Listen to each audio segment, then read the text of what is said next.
I didn't know silence could have a taste until that winter. It sat on my tongue like cooled coffee, bitter where sweetness used to be, a little stale with the days I kept reheating and pretending were new.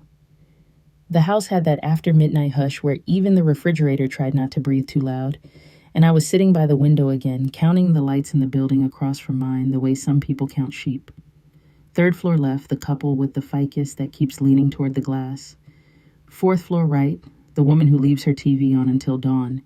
Second floor center, the window that never opens. The blinds always half closed like a mouth unwilling to say too much. My phone lay face down on the table beside me. I had stopped turning it over hours ago, stopped giving it the power to be a sunrise or a funeral. There are griefs that arrive wearing black, loud and ceremonial, with casseroles and folded hands, and then there are the smaller ones that slip through the door in their socks and sit down on your couch like they pay rent.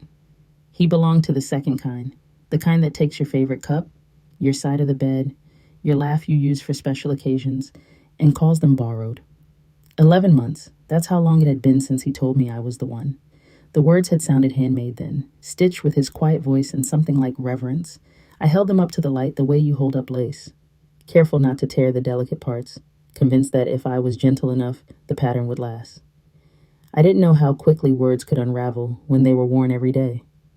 A car turned the corner outside, its headlights sliding over my wall and across the framed photograph of my grandmother, the one where she's 20 and trying not to smile too big. The light brushed the room and left, like someone who remembered they were late. I lifted my hand and touched the glass of the window. The pane was cold, and my fingerprint fogged briefly and disappeared. People leave like that too, warmth in the shape of a touch, and then nothing. There's a special kind of exhaustion reserved for waiting. You'd think it would be the same as being tired, but it isn't. Tiredness is honest. It admits there's an end to your energy. Waiting is different. Waiting says, just a little more, and steals from your days until they don't look like yours. I had waited so long, I could measure months by the way the sun fell across my floor. Spring answers in green, summer shouts, fall negotiates, winter simply states its case and refuses to move. I reached for the notebook I keep on the radiator cover, wrote the date in the corner of a clean page, and then, beneath it, a single sentence. I am not the version of myself who accepted crumbs and called it dinner. The line stared back, stark and brave in the half-light. I wanted to believe her. I wanted to climb into that sentence and live there, where my chest didn't tighten, at the memory of a voice that knew exactly how low to murmur my name, exactly how much promise to pour into a Tuesday night. But truth is, the kind of friend who knocks when you've taken your headscarf off and washed your face and already decided you're done with visitors. It kept showing up, hat in hand, asking me to sit with it. Sit with the nights I told him I was fine.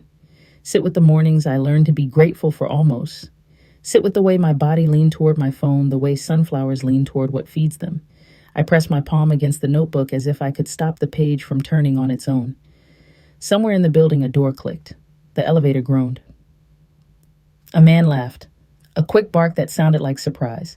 Ordinary life stretched itself like a cat and settled down to sleep, and I was still in the chair by the window, rehearsing a conversation that would never happen.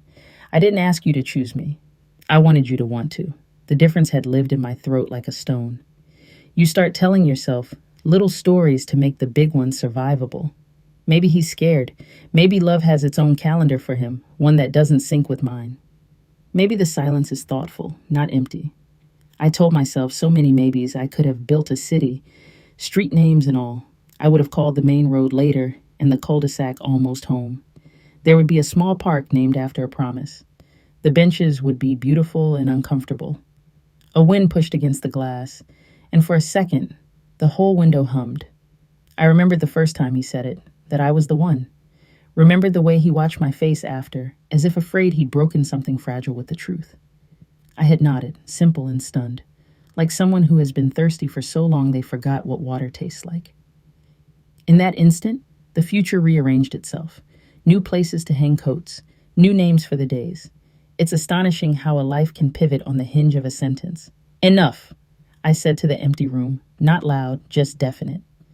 The sound of my voice startled me. It sounded older than I felt and steadier than I expected. The word didn't fix anything. It didn't erase the indentation his absence had made in the cushions of my life. But it did pull me forward, the way a hand on your back can be both warning and blessing. I closed the notebook, set it on top of the others, and watched the streetlights blink their slow Morse code to no one in particular. There are nights you survive and nights you inhabit. I decided, somewhere between midnight and what came after, to do the second. To be the kind of woman who sits with her sadness until it teaches her all the names it goes by and then kindly asks it to leave. I slid the phone into the drawer, not forever, just long enough to remember the shape of my own quiet, and rested my forehead against the cool glass. Across the street, a curtain lifted in a draft and fell again. I thought about how many people are awake in this city, holding their breaths for the same things. We pretend we are singular in our ache. We are not. We are a chorus that forgot its harmony for a while. I exhaled, slow and long, felt my ribs make space for the air I hadn't been letting in. I used to replay his voice. I whispered to the window, to myself, to whoever listens to women who are tired of starving on a banquet of words until it didn't sound like love anymore. And there, in the thin moment between remembering and deciding to forget, I turned the page. The first time I saw him, it wasn't remarkable. That's how the important moments hide, in plain sight, folded into the ordinary. He was standing by the coffee machine at the office, tapping his phone like the world owed him a response. I remember thinking he looked tired in an expensive way, like someone who'd been holding himself together with charm and caffeine. He asked if the coffee was any good. I said it depended on what he was trying to forget. He laughed, real and startled, and I think that was the first time I liked him, not because of the sound, but because it surprised him too. After that, there were small forgettable exchanges that somehow remembered me. A comment about the weather that turned into a conversation about childhood summers.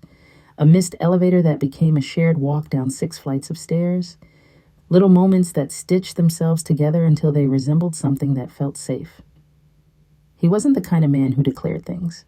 His affection lived in gestures, in remembering how I took my coffee, in pausing before he spoke like my silence deserved its own room. He once said my laugh made him think of the sound the city makes when it rains. I didn't know what that meant, but it felt beautiful enough to believe. When he texted late at night, the messages were never about anything important. Can't sleep. You up? Just small ripples in the quiet. I told myself it didn't mean anything. That was before I started measuring my nights by his absences. There was one afternoon, a Friday, I think, when he invited me to lunch. We sat outside, sun sneaking through the gaps in the awning, turning the air gold. He told me about his father's silence, how it shaped him. I told him about my mother's worry, how it shaped me. He said maybe that's why we understood each other. We both learned to love the sound of people who never said enough. After that, it was easy to let him in, easier still to believe him. He never promised anything, but his presence felt like one. I mistook consistency for commitment. I mistook warmth for permanence. I mistook us for something that had a name. Looking back, I can see it. The way he hesitated when people asked if we were together. The way he never spoke about tomorrow unless tomorrow was a day he could control. But then, I wasn't looking for signs. I was looking for reasons to stay. He had a way of making ordinary moments look cinematic. The kind of man who made you forget that lighting and music don't follow you in real life. And I suppose that's why I kept every conversation like a photograph. A little overexposed, but precious, just the same. When I think about it now, I can still see the light that day, the way it caught the corner of his smile, the way it made everything look easier than it was. It's cruel how memory edits out the warning signs and leaves only the glow. It happens slowly, like fog rolling in from the water. You don't notice until the world is already blurred. I couldn't tell you the exact day we crossed the invisible line between friendship and something else. It wasn't a confession or a kiss or any of the usual markers. It was smaller, quieter. One night, he called just to ask what I was doing. I said, laundry. He said, stay on the phone while you fold. We talked until every shirt was a story, every silence comfortable. There was a rhythm to us that didn't need planning. He'd appear in my day the way sunlight sneaks through curtains. Unexpected, soft, welcome. A message during a meeting. You look tired. Drink some water. A link to a song he said sounded like me. The kind of attention that feels like gravity. We started sharing little rituals. Friday dinners that weren't dates but weren't not. Sunday walks that lasted long after the coffee got cold. We never called it anything, and that was the problem. Naming things makes them real, and real things can break. He would talk about the future like it was weather. Something to notice, not to plan for. Maybe I'll go back to school. Maybe I'll move to another city. I would nod, pretending I wasn't quietly editing myself out of his maybes. When I laughed, he'd watch like the sound meant something. I wanted to ask him what, but I never did. Some questions risk too much clarity. I started to collect details the way people collect seashells, bits of proof that something once touched the shore. His scent on my sweater, the echo of his voice on a voicemail, a napkin with a note he'd written. You make ordinary things less lonely. The night we almost kissed, the city had lost power. We sat on my couch with candles between us, the air humming with the kind of silence that has a pulse. He looked at me like the world had gone quiet, on purpose. I looked back, waiting for movement. It never came. He smiled, half apology, half invitation, and I told myself patience was a kind of faith. That night, when he left, I stood in the doorway long after his footsteps disappeared. The candles burned out one by one. The air smelled like smoke and maybe love. From then on, I was falling. Not all at once, but in increments small enough to deny. Every time he said my name like it was a promise, I sank a little deeper. Every time he disappeared and came back with a story, I forgave him before he finished. Falling is easy when you mistake gravity for grace. There's a kind of blindness that comes with wanting. You stop asking if the light is soft or just dim. You stop measuring how far you've fallen. You call the descent devotion. You tell yourself this is what connection feels like, losing your balance and pretending it's dance. The first cracks didn't sound like breaking. They whispered. Disguise. As pauses between texts, as new excuses that still sounded gentle. Distance rarely announces itself. It drifts in wearing his cologne and your favorite memories until the air feels familiar but colder. It began with missed calls that came with apologies. He said work was heavier than usual. He said he was tired, that his mind needed space. I told him to rest. I told him I understood. And I did, at least at first. Understanding can be another word for denial when you love someone who's already walking away. Days began to stretch. Messages came slower, shorter. A good morning here, a silence there. I learned to fill the gaps with reasons that made sense only in the dark. Maybe his phone died. Maybe he needed time alone. Maybe he was learning how to love me quietly. The word maybe became a religion I prayed to every night. When we did speak, something small was missing. His laughter maybe, or the softness between words. Our conversations turned into logistics, then into fragments. He talked about work, about plans that no longer included we. I told him about a book I was reading. He said he'd check it out. He never did. One Friday, he canceled our usual dinner. Next week, he said, voice warm but distracted. I smiled through the phone, pretending not to hear the distance echoing behind his words. I told him to take care. He said, you too, like it was an ending rehearsed to sound casual. In the weeks that followed, I began counting time differently. Not by days or hours, but by how many times I resisted reaching out first. I lost more battles than I won. I'd type messages and delete them, convincing myself I was stronger for not pressing send. But silence is addictive when you start using it to test someone's care. One evening, I saw his profile picture change. Him and a group of friends, smiling. A new city behind them. He hadn't told me he was traveling. My chest felt smaller, like my ribs had forgotten their purpose. I waited for him to mention it. He didn't. I waited for a sign that I still existed in his world. It didn't come. I told myself, this is what love looks like when people are busy. I told myself connection doesn't always need proof. But when I sat alone at the restaurant where we used to meet, watching other people order what we once shared, I realized love shouldn't feel like waiting to be chosen over convenience. The night he finally called, his voice carried the weight of someone already halfway gone. He talked about changes at work, about moving closer to his family for a while. I nodded, said the right things, the kind of words polite people use when their hearts are breaking quietly. When he hung up, I didn't cry. I just stared at the wall, realizing I had become fluent in pretending. I started to notice his absence in odd places, in songs we never finished, in my shadow when I walked home, in the mirror, where my eyes looked older. The distance wasn't miles or minutes anymore. It was the space between who we were and who I was becoming without him. That's the thing about slow goodbyes. They teach you endurance before they teach you truth. I thought I was being patient. I was actually being replaced, and I didn't even know by what yet, only that something unnamed was coming to take my place. It was an ordinary Tuesday when the world tilted. The kind of day that never asked to be remembered. Gray sky, emails unanswered, dishes in the sink. I wasn't looking for him. I'd trained myself not to. But the truth has a way of finding you when your guard is down. A friend sent me a link, one of those casual messages meant to make small talk. Did you see this? There was a picture, him in a suit, standing next to a woman I'd never met, both of them smiling like love owed them nothing but joy. The caption read, engaged. Just that, one word, but it split the air open like a siren. I stared at the screen until the edges blurred. My hands didn't shake, not at first. It was a slower reaction, like the body was translating pain into a language it could survive. I told myself there must be some mistake. Maybe it was an old photo, maybe a joke, maybe someone else with his name. But no, there was his mother's face in the background, proud and permanent.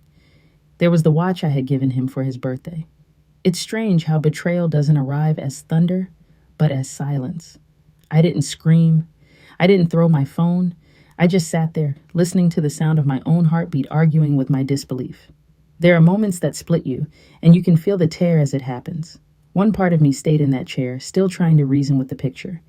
The other part was already packing up every version of us that had ever existed. I thought of every conversation we'd had, the ones where he'd said he wasn't ready for commitment, that timing was wrong, that he needed to fix himself first. I had believed him. I had waited. And while I was learning to be patient, he had been learning to belong to someone else. The cruelty wasn't in the betrayal itself, but in how quietly it happened, how seamlessly he had rewritten the story without me noticing. That night, I scrolled through their engagement photos, each click a small funeral. They looked happy, of course they did. Happiness photographs well. I studied her smile, searching for what she had that I didn't. Maybe it was nothing. Maybe it was simply not being me. My phone lit up once, his name. A message from weeks ago I hadn't deleted. Thinking of you. Miss our talks. The timestamp felt obscene now. A souvenir from a time when I still thought words meant something. I opened our chat history, thumb hovering over each memory before deleting them one by one. It wasn't courage, just survival. The next morning I went to work, answered emails, smiled at people who had no idea I had died a little the night before. That's the thing about heartbreak. It lets you perform normalcy like you rehearsed for it all your life. I laughed at a joke I didn't hear. I made coffee I didn't taste. I walked through the day like a ghost still pretending to belong to the living. Later that evening, I sat by the same window where he once said my name like it was something sacred. I whispered it out loud, trying to hear what he heard. It sounded foreign now, as if his voice had taken the meaning with him. That's when I understood the real betrayal wasn't his absence. It was that he had taught me how to speak in the language of forever, then left me fluent in nothing. I didn't cry that night either. Tears would have given the pain somewhere to go, and I wasn't ready to let it leave. I wanted to feel every fracture, to know the shape of what I'd lost, because maybe, once I mapped the ruin, I could begin to rebuild. But in that moment, I was still the woman staring at a photograph of a man who once said she was the one, realizing he never meant to stay long enough to prove it. In the days that followed, I learned that grief is not a single blow. It's a series of quiet impacts that keep finding new places to bruise you. Every morning began with forgetting for half a breath and then remembering again. The remembering hurt worse than the loss itself.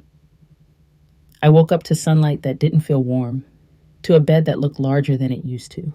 The pillow on his side stayed untouched, as if my mind hadn't told my body he was never coming back. I would catch myself reaching for my phone at the sound of a notification before realizing it was never him.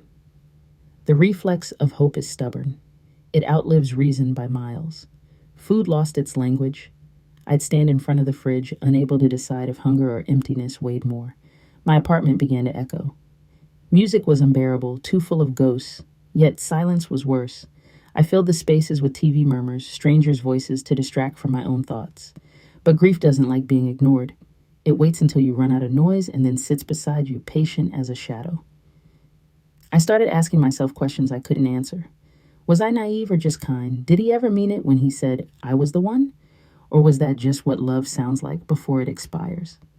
How could someone walk away so quietly after teaching you how to listen for them in everything? Sometimes I pick up my notebook and write single words. Why, when, how.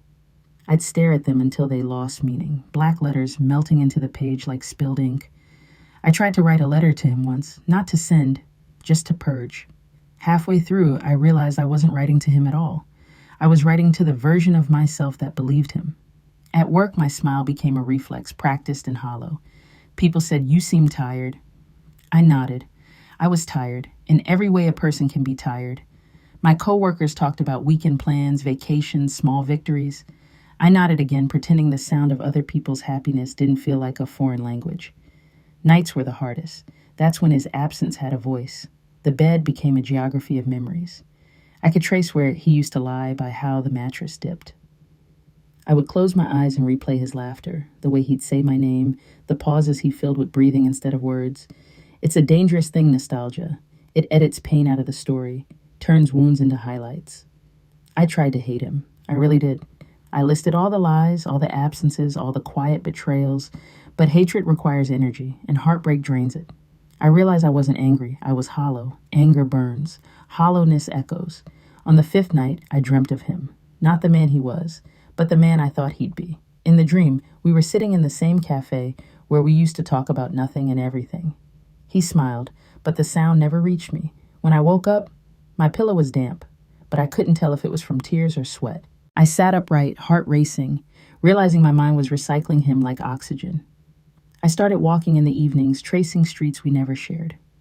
Sometimes I'd stop by the bookstore he loved, look at the shelf where he once stood reading, pretending to understand poetry.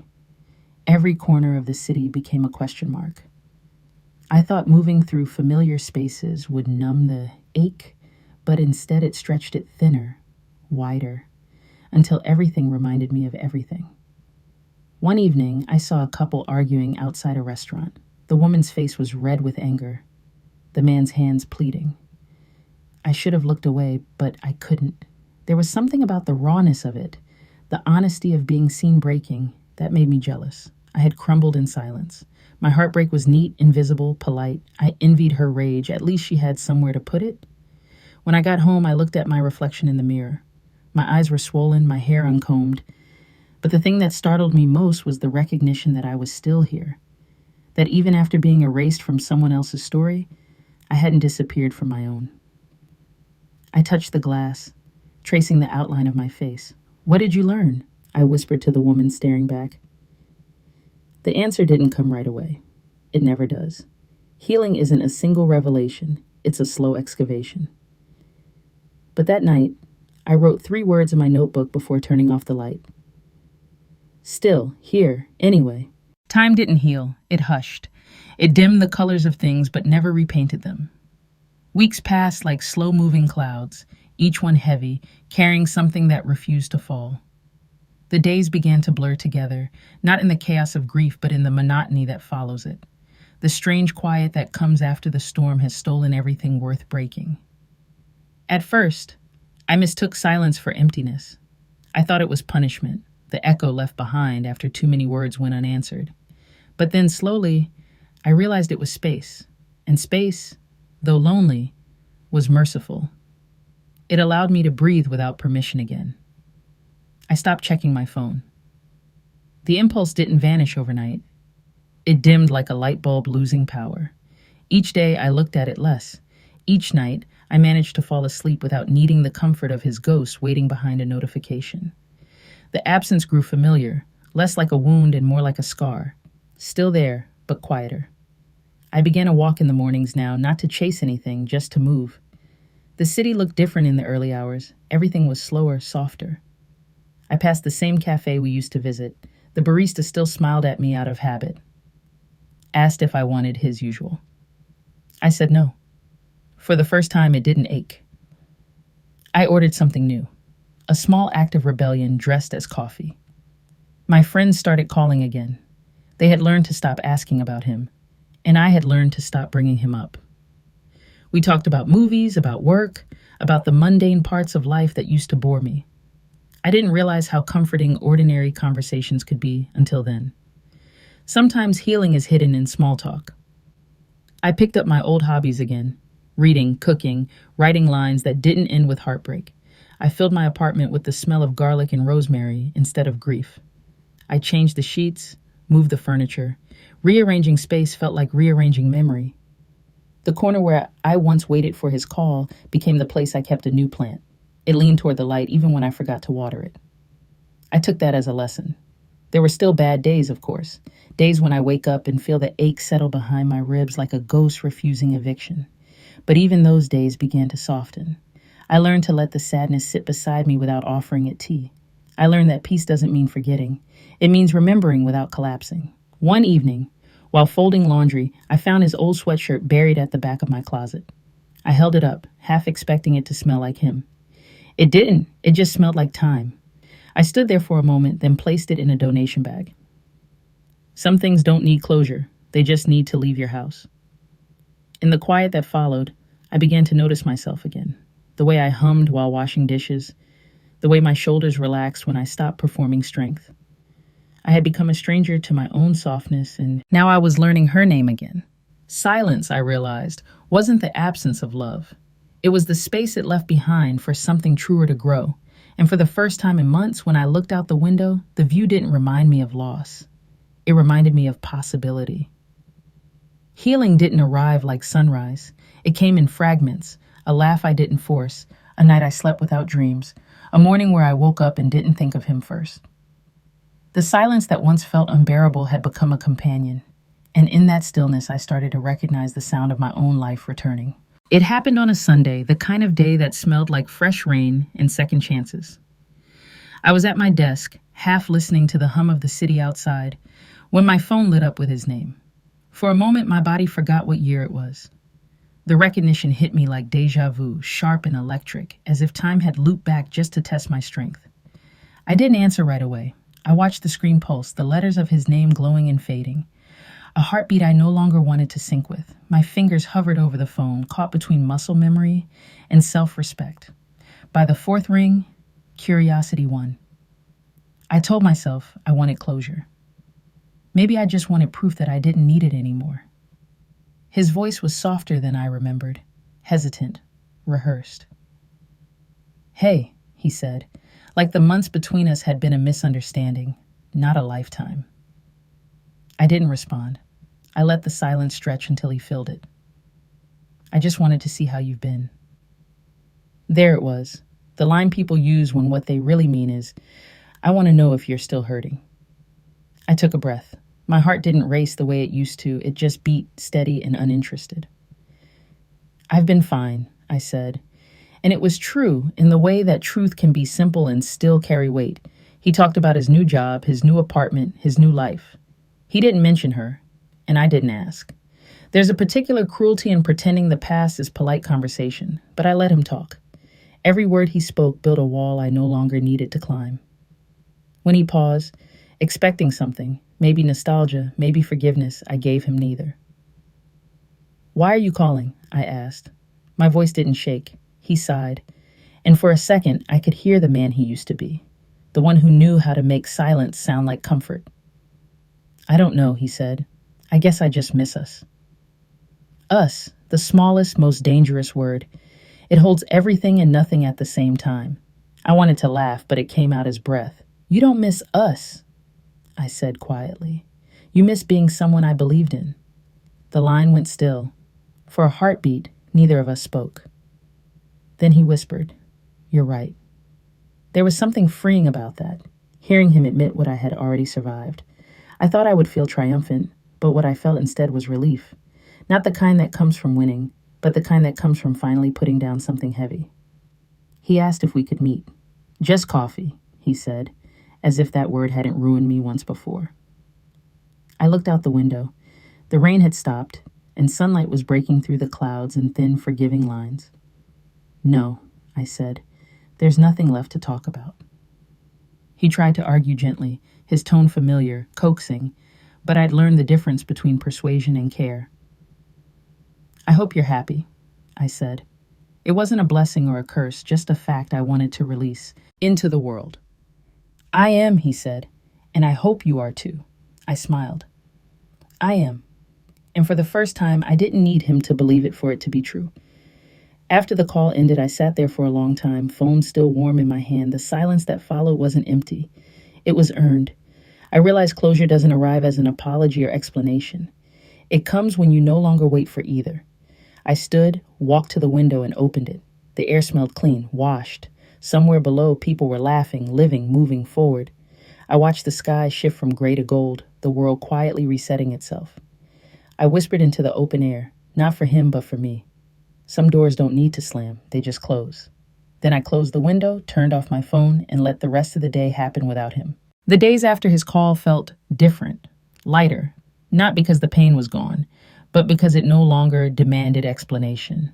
There was a steadiness in me now, the kind that comes from walking barefoot across broken glass and realizing you survived. I didn't wake up healed, I woke up awake. That was enough. The city hadn't changed, but I saw it differently. The streets we once walked were no longer haunted, they were just streets. I started taking the long way to work again, the route that passed by the bookstore and the river, the one I used to avoid. I watched people with their coffees, their hurried steps, their laughter. I was one of them again, not a ghost orbiting memory. It's strange how the world waits for you. It keeps spinning patiently until you're ready to step back in.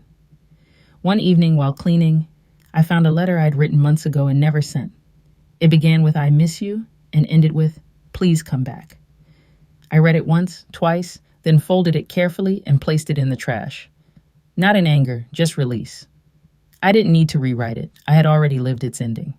I started to understand that love doesn't fail because it ends. It fails when it asks you to disappear to keep it alive. What we had wasn't fake. It was simply finite. Some hearts only borrow you long enough to learn what tenderness feels like. That used to make me sad. Now it makes me grateful that I could teach someone, even briefly, how to hold something carefully. There were still moments when he crossed my mind, like a song from another life, faint and almost sweet. But the memory didn't sting anymore. It existed the way old photographs do, a captured moment, untouched by time, valuable only because it passed. I stopped trying to decide whether what we had was love or something dressed as it. It didn't matter. It shaped me either way. I began to fill my weekends with things that reminded me of myself before him. Markets, long walks, cooking for friends. My laughter came back quietly at first, hesitant, like a guest knocking on a door it once had keys to. But each day, it stayed longer, louder. Joy doesn't rush. It returns on tiptoe, testing the floors of your heart to see if it's safe. One morning, I woke up and realized I hadn't thought of him in days. The realization wasn't triumphant, just gentle. I sat at my table, sunlight spilling across the floor, and smiled at the simplicity of that peace. Healing, I decided, is the art of no longer rehearsing what broke you. In the weeks that followed, I started writing again, not about him, but about life. Stories of beginnings that didn't need endings to matter. Words that spoke softly about resilience, about learning to stay even when others leave. I wrote for the version of me who thought she needed to be chosen to be real. Sometimes late at night, I'd whisper into the dark, not out of longing, but gratitude. Gratitude that I had loved, that I had survived, that I could now stand inside my own silence and hear it hum with possibility. I no longer needed closure. I no longer needed him to understand what he had lost. The story wasn't about him anymore. It was about me finding my way back to myself. And in that quiet victory, I realized something I wish I'd known all along. Peace doesn't arrive with answers. It comes when the questions stop mattering. Night returned like an old friend who now knew how to knock. The air was still, the kind that carries no weight, no memory. I sat by the window again, the same one where the story began. But everything felt different. The silence that once pressed against my chest now rested beside me, quiet and kind. The city hummed its low lullaby outside. I could see my reflection in the glass, not ghostly this time, but solid. There was no ache hiding beneath my skin, no question trying to be answered, just me, breathing in the calm I had built from the ruins. I opened my notebook, the one I had filled with fragments of heartbreak and half-written goodbyes. The pages near the beginning were wrinkled, heavy with sorrow, but the ones near the end were smoother, cleaner, waiting. I wrote slowly, as if speaking to the woman I had been when this story started. You made it. You survived what tried to unmake you. You learned that love doesn't always stay, but it always teaches. And when it leaves, it's not a failure. It's a lesson in beginning again. I closed the notebook and placed my hand over it. The pulse beneath my palm felt steady, unhurried. Outside, a car passed, a door closed, life continued its ordinary rhythm. I smiled at the thought that somewhere he might be looking at the same sky, unaware that I no longer lived beneath his shadow. Healing doesn't announce itself. It just arrives. One quiet night when you realize you've gone hours without remembering what once broke you. It's in the laughter that returns unnoticed, the meal that tastes good again, the morning you wake and greet yourself first. I whispered into the still air a small benediction to the woman I'd become. He said I was the one. And maybe I was, for who he was then. But now I am the one I finally chose. The words felt like light, not the blinding kind, but the soft golden kind that finds its way through curtains after a long winter.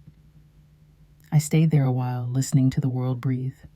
Then I stood, turned off the lamp, and let the night take me in, whole, quiet, and free.